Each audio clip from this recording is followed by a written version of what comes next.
It's been a rough period for America. It's taken a lot of hits by people who have made some accusations, and we've been through some very difficult times in recent months, and the image of America has taken a hit. People have accused it of not living up to its promises and focused on its problems, and there are problems, that's true, but there's a lot yet that is good and beautiful to think about when it comes to America. There are a lot of good people in this land that are sincere. We need to think about that. We're in the season of American Thanksgiving, and we're thinking about turkeys and family gatherings and hoping that COVID doesn't take that away from us. But it's a very warm moment to pause and to think about really the beauty of America, this fair land, a land that truly has been blessed by God in so many ways, above all other nations by virtue of its natural resources, its natural beauty, and frankly so much about its story and its history. In the Bible, in Genesis chapter 12, there's a story that begins there that helps us to understand why we have all of this. God said to the patriarch Abraham, "Go from your country, your people, and your father's house to the land that I will show you." And he said, "I will make of you a great nation. I will bless you, and your name will be great, and you will be a blessing, and I will bless those who bless you, and whoever curses you, I will curse, and all the peoples of the earth will be blessed through you." Fantastic promise, foundation stone of so much of the Bible. It was repeated to his son Isaac, to his grandson Jacob. It was expanded, passed on to Joseph. The Bible clearly shows that there would be a people in the time of the end, at the conclusion of the age of man, who would have the same promises that were given to Joseph. When we look at history, when we look at where we are in the modern age, America certainly is a nation that has been blessed with those Abrahamic promises passed down through his children. And many people have believed that to be true through the years. The founding fathers of this land and many of the people who came to these shores believe they were led by God to this place. Many of them throughout history have written books, and even in the modern times, there are still books that are written that talk about the miracle that is America, that the divine providential hand that has guided so many events in our storied history that the hand of God cannot be denied. It's true.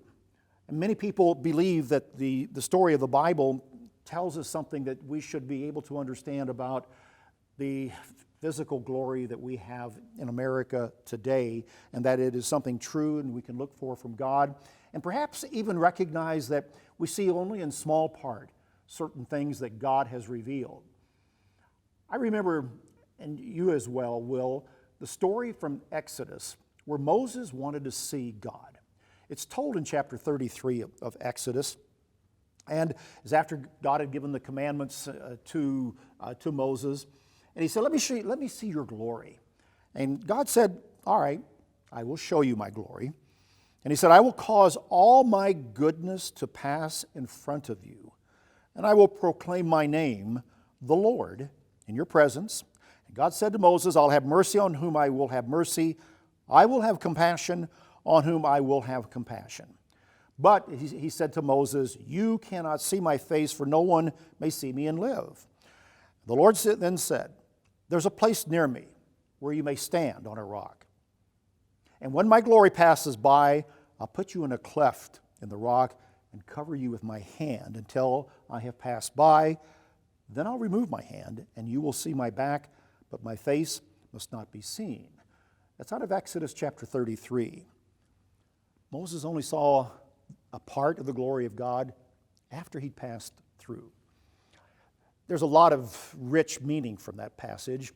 I sometimes wonder if, as we look at the glory of God, even in modern times, in a land like America, blessed with tremendous physical abundance, a storied history, as I said, told by so many historians of events and circumstances that have led to its founding, its continuance, and its place in the world today, that could only be providential. If we've only seen a bit of the glory of God that has passed by in modern times, in this land, in its story, where we are and with what we are doing? Have we only seen in America a part of the glory of God? The great physical blessings that we have, I think, do bear witness to God's glory and God's intent to bless all the peoples of the earth, all races, all ethnicities, every human being, with the spiritual promises of Abraham, and the marker of God's fulfillment of that physical promise in America and other nations today is a sign of that, a bit of the glory of God. It's something to think about. You know, as I said, America's taken a bad hit.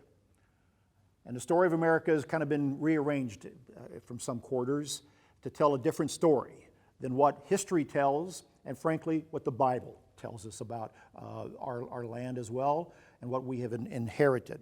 America is a rich and a beautiful land with many good people who still look for a brighter day and seek their light to shine in a very dark world. And do pray for America, as we all should, even with its problems, both real and imagined. At this time of national Thanksgiving in the United States, let's remember God's promises. Let's remember where true freedom and liberty comes from. And let's remember what we have. And let's be thankful for that. That's BT Daily.